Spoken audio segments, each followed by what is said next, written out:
we're all done, are we? Are we here? We are, okay. Sweet and Sour is about to be on your TV right now. The letters tonight that our guests, and it's an A-list panel tonight, all the guests I love. My mate Bid is here, Susie's here, Louanne is here, and Dr. Dingle is back as well. And we'll see what they say when confronted with these letters. The first one tonight, I'm worried.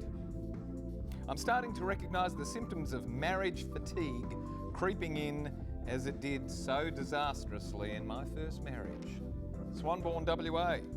Oh, that's the nudie beach in WA, Swanbourne. No wonder you're not going down to the beach anymore.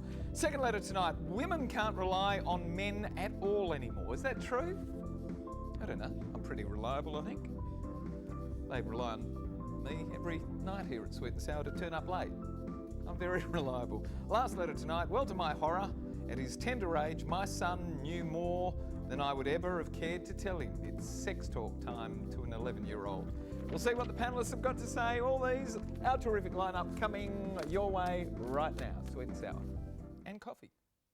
Got a problem, big or small, would a miracle be nice? Our motley crew is back, churning out advice. You might even laugh a bit in the following half hour. Park your backside on the couch, cause baby it's time for Sweet and Sour. Right here on Sweet and Sour. Pour some sugar on there, baby. It's time for Sweet and Sour. How's about some chili? It's time for Sweet and Sour. Good evening, everyone. Welcome to Sweet and Sour. Lovely to have your company. Gary Mitchell with you for the next half hour with these people who were here last week as well, and they're terrific. Here we go. Which camera? Louanne doesn't know which camera she's going to be on. You're going to be on that camera. Peter's going to be on that camera. Hello, Bid. Hello. Which camera are you going to be on? I'm not sure, guys. Yours is that I'll camera. go You over know there. that one Yeah. over there. feel Hang like on. I've never Are left. you still on me? I don't know why you're on me. Bid is over here. Over here. There he is. Say hello. All right, there we I feel go. like I never left. All right. Honestly, no, I really do. Yeah.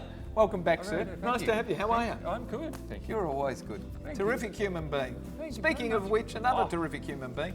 Well, all four are terrific human beings, but Suzie, Hello. our president of the Architects Institute Yes. and Rottnest Island Board. Oh my God, yeah. You used to Not hope for you- long. Not for Oh, long. why, are you gonna I'm retire from finished. I'm finished next month. Are you? Yeah, 7 years. That's enough. I never got any. Well, I Any didn't get it. I perks? didn't get any either. So that's Oh, that's how a government. rude. It's a government board. Okay, all right. Never mind. Nice to have you here. Hello, Louanne. Hello. How's the Millionaire matchmaking going? Absolutely sensational. Now, tell me, what's the proportion of millionaires to non-millionaires who knock on your door? Look, I don't actually ask how much you've got in the bank, are you a millionaire? What I say is if you have the values and you have a value in relationships, you will only ever spend money on something you have value on. So I'm Ooh. only interested in working with people who place a high value on relationships, irrespective of Fantastic. their actual dossier. And someone we place a high value on too. Hello, Dr. Dingle. Hey, Gary. How are you? That's mate? me. Hello, Yeah, that, Dan. that was a surprise. You yeah. went, who's he talking about? Welcome back, sir. It's always nice being here, Gary, and I always love coming to the panel, meeting these interesting people. We and love finding having out you what here. other people are doing in the world, and you know what's really happening out You've there. had the most interesting few weeks. You've been on a cruise ship. Yeah, I get to do cruise ships and travel around Australia, lecturing on health and well-being. It's great. I love it. Fantastic. People pay me to go and talk to them anywhere. Don't look so surprised. I'd be happy to pay you for all of your wisdom that you sprout as well. Terrific, sir. Thank you. Thank you for gracing us with your presence tonight as well, because there's 3 letter writers who want to know what you've got to say. And the first one comes to us from Marilyn in Swanbourne in WA, who writes, Dear Sweet and Sour, I'm worried.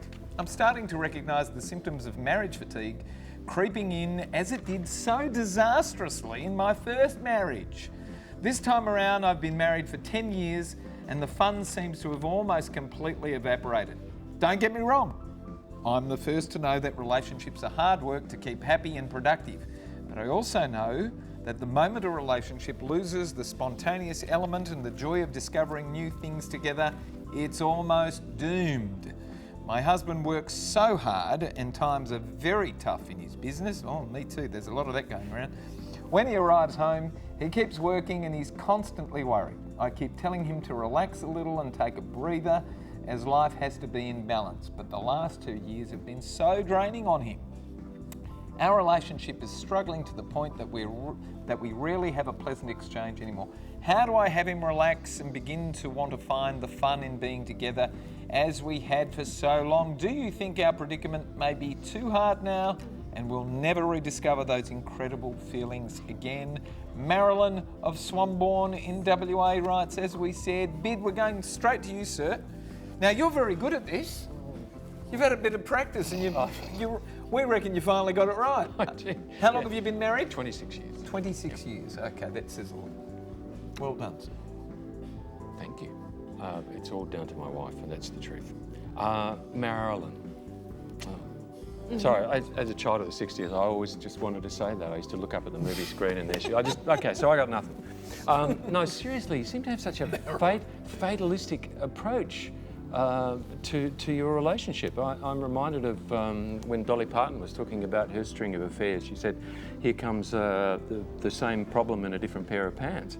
And you seem to be saying the same thing. It's like you're watching your Titanic of a marriage sort of drifting towards the iceberg and feeling powerless when you forget that you're one of the two officers on the bridge with your hands on the wheel.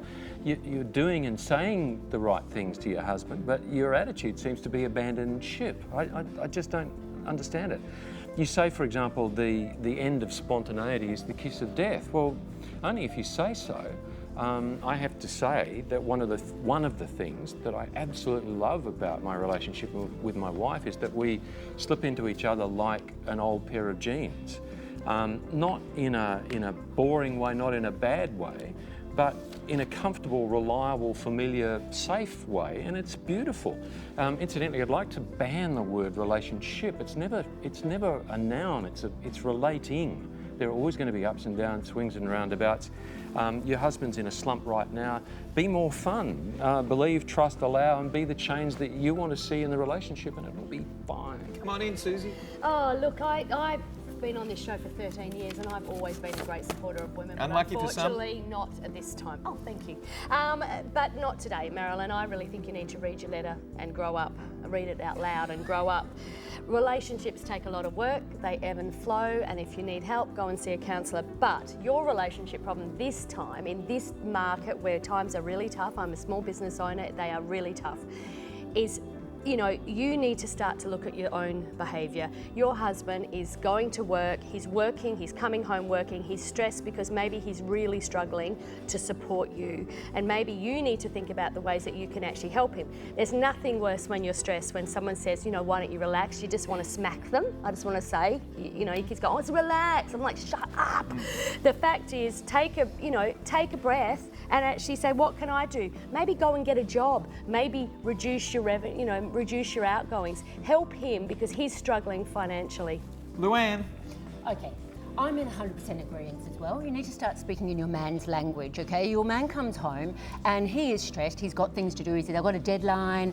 I've got to get these reports out tomorrow. And you say, oh, you work too hard. You should relax. What you need to do is speak in your man's language and say, darling, I absolutely respect the way that you always meet your deadlines.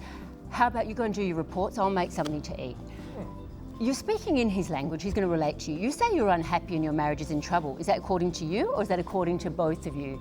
Because we're not hearing that he's unhappy, only that you're unhappy. And if you're unhappy, your happiness is not dependent on your husband. Your happiness is dependent on yourself. So get out and get happy yourself. And maybe your husband will find ways that he actually fell in love with you in the first place. Be who you want to be. And that's not dependent on what your husband is or isn't doing. Last word to the dog. I really think relationships are about growing together, not a hard job you have to work at. But I disagree with a little bit. I think the husband's working too hard, and maybe you have to come from a bit of a compromise and a balance, and so does the husband. Get a counsellor and do a bit of walk, a bit of chat between each other. When we come back, we're going to be talking about women who can't rely on men anymore. But before we go, we're going to go straight to our screen because we asked our people, you people at home, on our Facebook site, do you agree that once the joy of a relationship is gone, it's almost impossible to rekindle? And here's what you said. There you go, 39% said yes and 61% said no. When we come back, more of Sweet and Sour, don't go away. Women can't rely on men anymore? Can women rely on men? I think they can. Absolutely. Can women rely on men? Well, that letter also is some crazy person writing it. But anyway. Getting in touch with Sweet and Sour is easy. Just head to sweetandsour.net.au to send us a letter. And while you're there, why not check out our past episodes? Plus, don't forget to like us on Facebook and follow us on Twitter. And for a behind-the-scenes look at Sweet and Sour, check us out on Instagram. And the beautiful Natalie Cameron has sent us some passes again that we can give to our letter writers. And the movie that we're sending our letter writers to tonight is Viceroy's House. There it is up on the screen. Who's seen it yet? Not me. Oh, I did. I saw it. Between last week and this week, I saw it. It was terrific. Dear Mitch and panellists, who's this? Letitia. We have a Letitia who works on crew here as well. Findon in South Australia. I don't think you live over there, Letitia. Where are you? No. Dear Mitch and panellists, women can't rely on men anymore at all. Yes, I understand that we've evolved as a society to the point where women have equal rights and responsibilities, even though I think that's far more marketing spin than the reality. Consider one simple fact, that women are still a tiny minority in the boardrooms. I look at my two girls, who are both in their late teens, and I'm teaching them to be self-sufficient and resilient. Today, there's no guarantee that if they marry, their partner will be supporting them through the long term. If anything, I've had many friends find themselves almost destitute when they've been abandoned and cleaned out by their spouse. What I'm having trouble with is the question of when did men learn to be so self-centred, and why is it that now they couldn't care less about their women? And why is it that as our society grows in acknowledging the equal rights of women, at the same time it seems to cut them adrift and abandons them? Men who still drive this primitive commercial society are now ensuring they're okay and always will be, but women now have to do it all for themselves and more. Does the panel think I have it right? As I said, Letitia from Findon, and we're going straight to the doc. She got it right? No, Letitia, you got it wrong. Sorry, you got it so wrong. A couple of things. First of all, I think you're looking on the not so bright side rather than the bright side. There are a lot of opportunities and things that have been created for women, boys, girls, everyone out there. But two things that really concern me is that women can't rely on men at all anymore, and you've got the question of when did men learn to be so self-centred? We haven't changed. We're exactly the same. And I'm going to tell you right now, you've got really good guys, you've got really good men, really good boys, you've got really the same with women out there. It works both ways. My message to you is teach your daughters to look at the fathers and the relationships they have with the men around them to see what type of men they're going to become, because it's probably the best predictor. Because I know our girls have had some real, shit relationships, but they're in good ones now. So they've found some good ones. They're around. You just got to keep looking. Keep looking, Louanne. Okay, what I'm hearing is that you and your pack all have a certain truth that you're telling yourself. I read your letter and I heard destitute, minority, abandoned. Victims. You cannot blame men for whatever's going on in your life. And while you and your pack are all talking about exactly what the problems are, being self-centred isn't gender-based. I can assure you there's self-centred women, there's self-centred men, but what you're doing is actually playing victim, and while you're doing that, all you're going to create is your own truth, which you're already doing. Please don't inject that on young girls, because they actually need to understand that men are solid, not all of them, but you have issues. Destitute, minority, abandoned. Work on your stuff. Work on your stuff. Why is it that we have to be pigeonholed, Suzie? Why is it, men behave like this, women behave like that? I don't think they do, and as with 3 sons and a daughter, I hope that mine are never pigeonholed. But I would say that I found this letter really contradictory. One minute you're trying to bring your daughters up to be independent and self-reliant, and then you're saying, well, they should be looked after by a man. I honestly think education is key for men and women, and if you're in education, you've got an education, you're always going to be okay. But for those of us, with children, I want my sons and daughter to be able to stay at home and look after their children, work in whatever career they have, and to be in a relationship that's a partnership where they each have their opportunities. It's got nothing to do with sex anymore. Nothing. Bid. Look, I agree with one thing in your letter, Letitia. Women are represented at the top of Australian companies, 23% of women on Australian boards. The rest of it, not so much. I probably get pilloried by the PC police, but I absolutely, unequivocally, every time, believe in equal rights. But the idea that men and women are themselves equal is a nonsense. We have different strengths and weaknesses, physically, emotionally, spiritually. Frankly, men generally are good at certain stuff, women are good at certain stuff. Celebrate the God-given difference, and, you know, as the French say, vive la différence. So what we should be aiming at is parity, equality of opportunity, not... but it's equal opportunities. Equal treatment and opportunity. As a woman who's in a male-dominated profession, we need equal opportunities. Sure, you know, there are glass ceilings being broken down. We're moving forward, but I hope that we move together. Men and women move I together. agree. That's what I'm trying to say. The metaphor that works for me is that the Northern Hemisphere is not equal to the Southern Hemisphere, but if you put the two together, they form our world, and they must be complementary. Yeah. We asked our Facebook followers this question: do you agree that women can no longer rely on men? Rather simplistic, but the answers came up, not surprisingly. Only 27% said yes, and 73% said no. When we come back... Double negative. That's a double, can no longer rely on men. But anyway, sorry. We'll talk about the structure of the... 27% of men said they could, and 63% of women said they It actually can't. means that they can rely When on we men. come back, we're going to chat about whether the sex talk is now obsolete, because 11-year-olds know more than 30-year-olds. Don't go away. More of Sweet and Sour.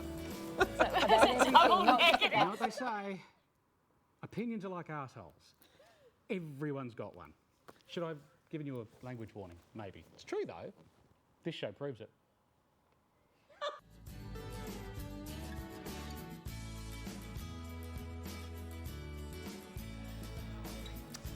Here we go. Last letter of the evening. No birds, no bees, dear panellists. I think parents are being superseded.